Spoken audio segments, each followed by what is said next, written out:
If you weren't the CEO's daughter, I wouldn't date you. Such a plain girl like you. He said that and drenched my head in beer. His abusive words wouldn't stop. Maybe he had too much to drink. I couldn't believe the situation I was in, and I just stood there, unable to respond to his insults. My apologies for keeping you waiting. But his complexion changed at the sound of a voice from behind. Without turning around, I got into the car as suggested. My name is Lydia. As the daughter of a company CEO, I've been treated like a delicate object since I was a kid. I was tired of adults changing their attitudes when they saw my father's presence behind me. Being a quiet child who preferred being alone. As I grew up, I began trying to blend in with the atmosphere around me. I suppressed myself, trying to remain inconspicuous.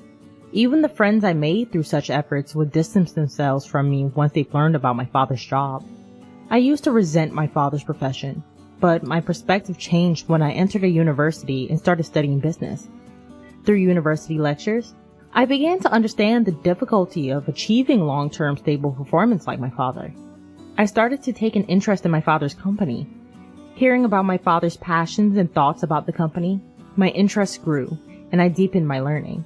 You've been getting good grades in school, and it seems like you have a decent knack for business too. So I guess it wouldn't be a bad idea to let you run the company someday, my father says. If that's the case, I thought, I would like to create a company culture where the distance between employees is closed and everything can be discussed openly. Having had lonely experiences in my childhood, I longed for an atmosphere where everyone could speak freely, regardless of their title or position. It would be wonderful if I could make the company like that when I became the CEO. The evening downtown area is bustling with various people. I check that the clock hand is pointing at 6:50, and I breathe a sigh of relief. I always wanted to arrive before Cooper for our meetups. I take out a small mirror and fix my bangs. While I'm at it, I also reposition my permed hair and the light blue hair ornament. As I throw the mirror back into my handbag, I catch sight of Cooper in a suit, making his way through the crowd. I wave back at Cooper, who is smiling. The place we enter is our usual chain pub. We order simple snacks and draft beer and toast. I loved spending Friday nights chatting about work or just random stuff in this casual place. Cooper and I started dating in our senior year of college, and it's almost 2 years now. We got together because we joined the same seminar. Cooper noticed me, who was quietly hiding in everyone's shadow, and talked to me. Cooper is good at conversation and casually brightens up the atmosphere. I'm a lucky person to be dating him. The planning department at the head office is tough after all. There's a lot of overtime, but the satisfaction makes it worth continuing, Cooper said, finishing his drink, his face showing he had quite a bit to drink. I think being assigned to the planning department means they have expectations of you, Cooper. You're amazing. When will you stop working at the factory, Lydia? If you get transferred to the head office, we could have lunch together. After graduating from the university, I asked my father, who is the CEO, to let me work in the factory. I had a strong desire to know the field. I'd love to have lunch with you, Cooper, but I like working in the factory, and it suits me. Really? I think you're more suited to working at the head office, dressed up and not in work clothes. Cooper looks at me, as if gauging my reaction. That's not true. I feel comfortable in my work clothes, Cooper. Can we order more food? I'm getting hungry. Something feels off. I managed to sidestep it, but lately, I have the feeling that Cooper wants to say something. Could he have found out that I'm the daughter of the CEO? The thought suddenly crosses my mind, and I feel a chill down my spine. I'll remember how my friends drifted away once they found out I was the CEO's daughter. I didn't want to go through that again. I couldn't tell Cooper that I was the CEO's daughter, and he must never find out. Being swayed on a sparsely populated down train, I was gazing out the window. Enjoying the scenery beyond the glass was my daily routine during my commute. It's a beautiful Monday. As the train moves, The scenery changes from a landscape lined with gray buildings to one rich with greenery and trees. My stop is soon after we cross a particularly large river. The river's surface shimmers, reflecting a vibrant blue. I catch a glimpse of a middle-aged man and a puppy crossing the bridge, their figures shrinking in the distance. "Good morning, Lydia. You're early." I was greeted by a coworker as I exited the station gates. "Good morning. I always come at this time on Mondays." It's Austin, 2 years older than me. He's a friendly person who started talking to me on my first day at work, and he's been very helpful in many ways. We make small talk as we head to the factory.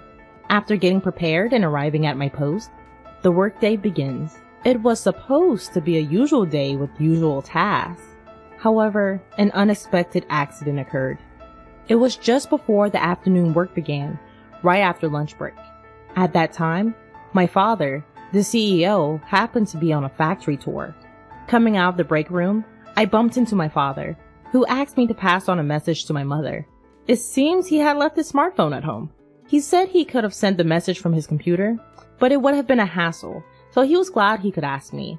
After sending off my father to the workshop, I turned around, and to my surprise, there was Austin. He was peeking through the conference room door, which was half open. "Wait, Lydia, you're the CEO's daughter?" What should I do? Austin had asked me. I tried to hastily make an excuse, but nothing comes to mind. Regret over casually chatting with my father wells up. Austin is sure to change his attitude towards me from now on. Word might spread around the factory, and everyone might start keeping their distance from me. Various thoughts swirl around, and I'm left stammering. Then Austin says, "If that's the case, there's something I'd like your help with, Lydia. There are various systems I want changed. Could you tell the CEO for me?" I was taken aback by Austin's unchanged demeanor, but I found myself interested in what he was talking about. "What kind of systems are you talking about?" When I asked, Austin gave a brief explanation. I wanted to know more, but it was almost time for work to start. We decided to discuss the details after work and return to our posts. We both hurried to our respective workstations. Even after finding out I was the CEO's daughter, Austin didn't change his attitude towards me. On the contrary, he acted as if it was no big deal. I felt a weight lift off my shoulders as I climbed the stairs to the workshop. Now, I'm sitting across from Austin at a fast food restaurant near the station. Our conversation from earlier in the day has taken an unexpected turn. To put it bluntly, Austin's hope was for decision-making power to be given to the factory floor. He explained that in the current system, any changes to the standard manual requires approval from headquarters. This is necessary even for the most minor changes. After the factory submits a request for approval, an inspection is conducted by headquarters. It then takes time to receive approval. Often, by the time approval is granted, the situation has changed and the change is no longer necessary. However, it takes effort to cancel the application. While finishing his double cheeseburger, Austin said, "So, Lydia, I was thinking of asking the CEO, but that's impossible, right? Still, I can't help but wonder if there's something we could do." I was hesitant. I wasn't sure if this was something I could ask my father. "Well, asking the CEO might be difficult, but it does seem like the situation should be changed." "Right? You think so too?" Let's take action. Let's document all past incidents and submit them. We can express our hopes and have them considered at headquarters. I wonder if it will work. Seeing Austin's uncertainty, I start trying to persuade him. Let's just give it our best shot. "Well, nothing's gonna change if we just sit here talking about it." Starting the next day, we involved our superiors and began gathering information from around the factory. It was tough to juggle with our daily tasks, but our diligent efforts paid off, and we finished the document several months later. We entrusted it to our superiors to match the timing of a general meeting at headquarters, and took a sigh of relief. While I was drinking a canned drink and taking a break, a colleague came up to me. "I heard you finished the document. Good job!" Since we had gone around all the departments in the factory gathering information, everyone knew what was going on. We finally finished. I hope this brings about change. I'm sure it will be fine. But I was surprised by your initiative, Lydia. You really do have the CEO's blood in you. Wait, how do you know about that? Sorry, I heard it from Austin. I was curious about why you were taking action. Don't worry, I'm the only one who knows. Is that so? Although I felt a bit complicated, I thought my colleague was telling the truth. It'd be great if you became the CEO, Lydia. You're very diligent and hardworking, and you really went above and beyond for the factory this time. I could never be the CEO. When I laughed it off, my colleague laughed along, saying, I guess so. This person, with laughter lines appearing at the corner of his eyes, is a veteran who has been working at the factory for more than 20 years. He, like Austin, treated me with a consistent demeanor, a constant calmness and brightness that never changed. Several months later, our superior returned from the general meeting and loudly called everyone to gather. What's going on? The employees who gathered asked. The authority at the site has been partially changed. Hearing these words, the employees began to murmur. I instinctively looked for Austin. Then, on the outskirts of the crowd, he noticed my gaze and responded with a triumphant pose. Although not all of our wishes were granted, it seemed fair to say that nearly half of them were. That day, everyone took turns congratulating me, and I felt very happy. Filled with a sense of achievement and even more motivation, I am enjoying fulfilling days. Then, one day, I was called to headquarters by my father. Wondering why he called me out of the blue, I leave my afternoon work behind and head to the headquarters. Once I enter the CEO's office, my father praises my recent accomplishments. Though I didn't mention anything to him, he seemed to have looked into the situation. Apparently, this incident significantly boosted the company's numbers, and after my father had a good laugh, he made a serious face and said to me, Lydia, you have a sense for management and vitality. How about you start taking over the role of CEO in earnest? Hearing my father's words, I thought that I wanted to give it a try. A workplace where employees are vibrant because their opinions are heard and improvements are made. If I become CEO, I can move things on a larger scale. I can make it as comfortable as possible to work. But with that, the responsibility also becomes heavier. I might have almost made up my mind, but I asked him to let me think about it and went home that day. I questioned myself alone in my room. Can I really do it? Can I fulfill this responsibility? I had trouble falling asleep that night, and the next morning, despite the lack of sleep, I visited my father at the headquarters with a clear mind. About our conversation yesterday, I would like to take on the role. I appreciate your trust in me. I bowed deeply. My father said, That's great. Thank you. And started talking about the future schedule. What? Lydia's gonna be the CEO? Austin, please don't raise your voice so much. Only Austin and I were in the break room during lunch break.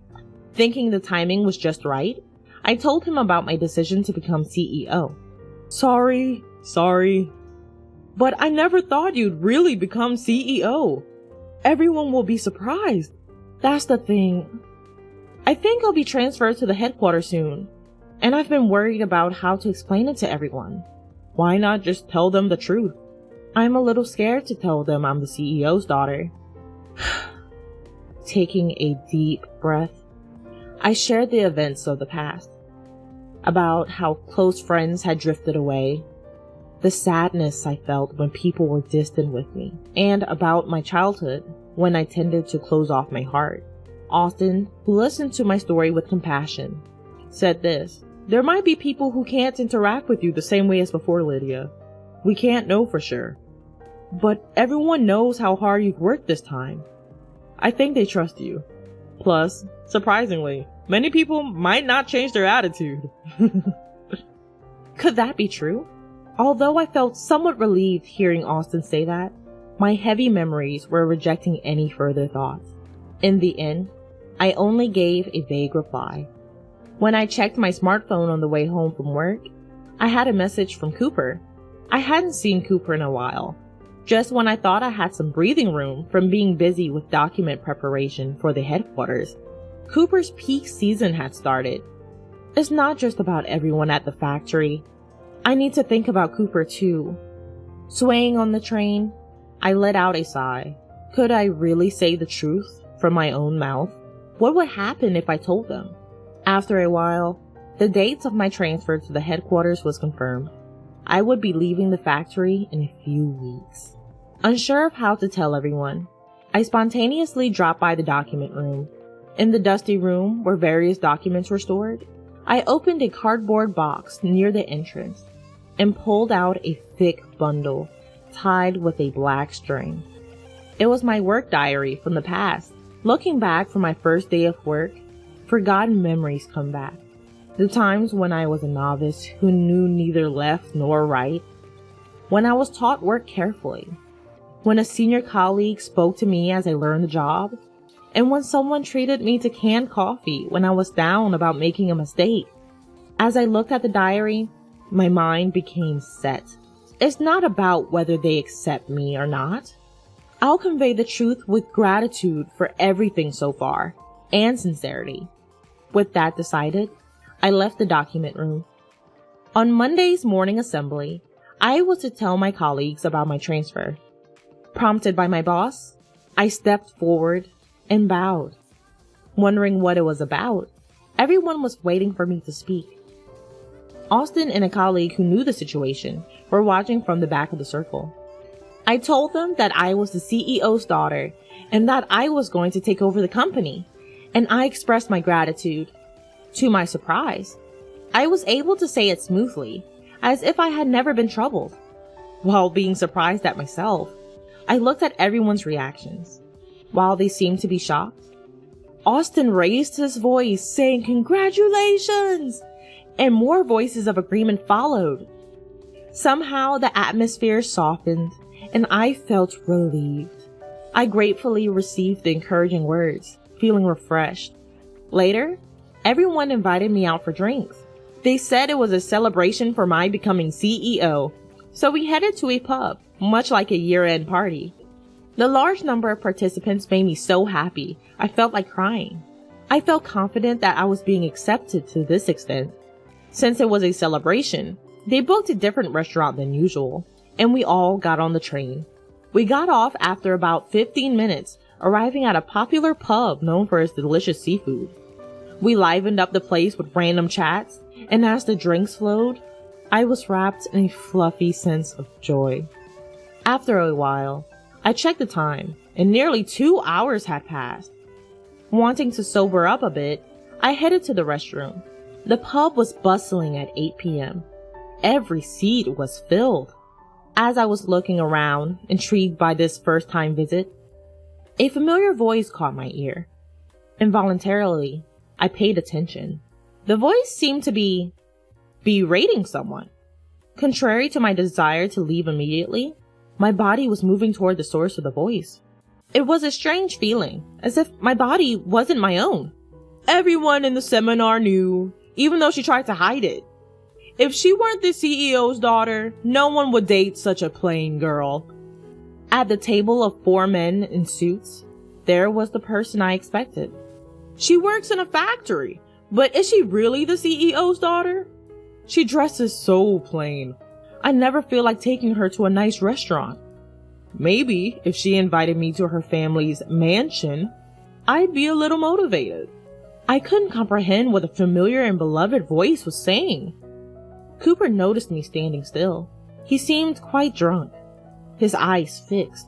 His resentment and hatred for me came through clearly, and I couldn't move. Do you think you're worth something? The only thing you have is your status as the CEO's daughter.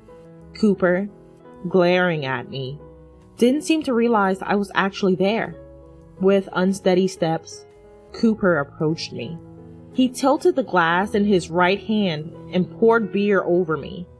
The liquid that had filled the glass drenched my hair and face. Droplets fell, wetting the floor. What a waste of years being with you. Let's break up. Ugh, I'll break up with you. All I could do was nod at Cooper's loud declaration. Quietly moving away from Cooper with my dirtied face, I told my colleagues that I'd be heading home first. Luckily, they were all tipsy and didn't seem to care. As I left the restaurant, the cool night air touched my cheeks. The droplets in my hair cooled down, the chill reaching my scalp as if to freeze it. Feeling hesitant to get on the train like this, I reluctantly called for a car. When I was appointed CEO, my father had given me a personal vehicle. The driver assigned to me was someone I had known since childhood, and the car was familiar. I was looking at the national highway filled with cars, wanting to relax in the familiar seat. Then, the entrance of the pub opened, and someone came out. You're still here? Looking so shabby. Really pathetic. Held up by what was probably a colleague, there was Cooper, unstable on his feet. My heart was torn to shreds. I couldn't take any more of Cooper's words. Such violent words.